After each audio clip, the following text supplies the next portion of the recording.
What is up, guys? I hope you are having a wonderful day today, and I just wanted to say we are going to talk about the White Knight today. But before that, I want to give a big shout out to everybody that's been checking out the videos, subscribing. We hit 1,000 subscribers, which is a huge milestone for me, and I am greatly appreciative of everybody that helped contribute to that. You guys are awesome. Thank you so much for making that possible. And I just wanted to say thank you for all the love and support. Just watching the video is more than enough, but you chose to subscribe as well, which is even more amazing in my eyes. So thank you for that, and I greatly appreciate it. Now, with that out of the way, let's get into it. We are going to talk about the White Knight, everybody's favorite. Well, maybe not everybody's favorite, but one of the only classes in the game that is locked behind certain characters. A generic unit cannot be a White Knight.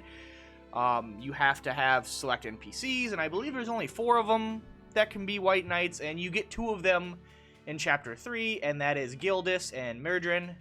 They're your 2 White Knights, and honestly, they are very good in my opinion, and also in my opinion, this might be controversial, we had a video on the Knight before, but I think White Knight does everything the White Knight does better. The Knight has like a couple little things that are neat, but I just like the White Knight more. So that's just how I kind of see it. I'm not saying the Knight's garbage, but I find little reason to use a Knight when you can have a White Knight. So they get access to fists, swords, one-hand and two-hand. We get axes, spears, hammers, cudgels, and crossbows, which is all nice. But what I like to do with my Knights, because I'm just crazy, is I like to give one a two-hand with breach. Gotta have that breach proc. Super good. He's on the front lines, breaching everything up, especially those bosses.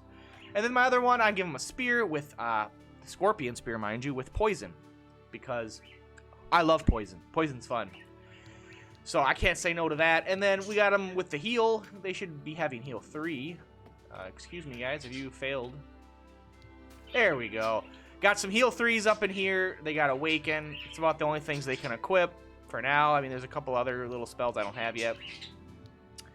And we look at the standard moves. By the way, the birds, they're doing good. They've been awake for a little while now, and they're a little calmed down a little bit, but you might hear them. They're still locked up. They want out, so they're going to get louder as time goes on. The longer I keep them locked in their cages and I don't let them fly around and be crazy, they let me know, so just be aware of that. So we got the HP, the MP, pincer attack, which, you know, I don't know how you guys feel, but I'm becoming more and more of a fan of pincer attack. I run it on most of my frontline units, and, you know, I'm going to say it's useful for bosses because you encircle them, but it's just useful for tanky units in general. Everybody just beats on them and you get them out of the game, so I don't know. I'm becoming more and more of a fan of pincer. At first I was like, why? But then I realized the utility of how everybody can just dogpile on a unit, and, you know, everybody gets a hit. So you're giving units multiple turns, basically. I mean, I know it's a regular attack, but still. So, I don't know. I really like pincer. I really do. I'm starting to really enjoy it. And then Rampart Aura, so you can lock down the front lines, keep your squishies safe. You got Sanctuary to keep that undead away. You know, those nasty undead, especially when you're getting into the Palace of the Dead. You know, maybe a White Knight's pretty useful, you know. You never know. We got our Recruit Command. We got Sanctuary Shadow and Rampart Shadow, which both of those create a shadow image that can have Sanctuary or Rampart Aura. So if you're dealing with undead, maybe that. If you're not, go with the Rampart. Then we got the Guardian Force. Guardian Force is very useful to protect adjacent allies. I've seen people, and I've done it myself, use a White Knight or a unit with this ability to kind of protect your back line, and you keep your squishies right next to them. So when they get hit, the Knight takes 50% of the damage, which is super good. Paralysis Blade. You imbue the weapon with stun. I mean, hey, we got breached, and then we got stun. Like, that's cool. Or breach and poison, or, you know, let's mix, or not breach and poison. You know, stun and poison, we can mix and match with this. Super useful. Velocity Shift. Reduce the RT of friendly units within 2 tiles by 35.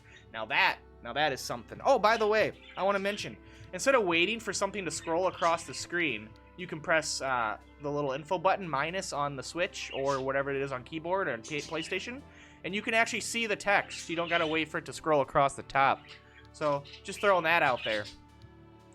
But yeah, that's the White Knight at like around the level you get them. I believe you get them around like level 23. Obviously, we don't have an in-game setup yet. There's still a couple more skills to learn in that. But this is going to be the basics. Quite a couple different ways to build the knight, the White Knight. You know, there's a few good ones. We'll go over that in a future video as well. I like to give all my units healing and res items, as you can see on the top there. And the finishers are great. Got our finishers in line. And looking at their stats, you know, strength's a big thing for them. Strength and vitality. You want that vitality. Vitality is basically defense, like defense against everything. So high vit means more tanky. But that is the beautiful and lovely White Knight. Like I said, let me know what you guys think. Do you think Knight still has value? Does White Knight outshine it? How do you play your White Knight? Do you even use White Knights? There are so many classes in this game. Like, it's nuts. It's nuts. Like, I'm playing one way, and then I'm like, you know what? I want to roll these guys in. And then I'm like, bro, these guys are better almost. I might as well just use them. And then I change my mind again.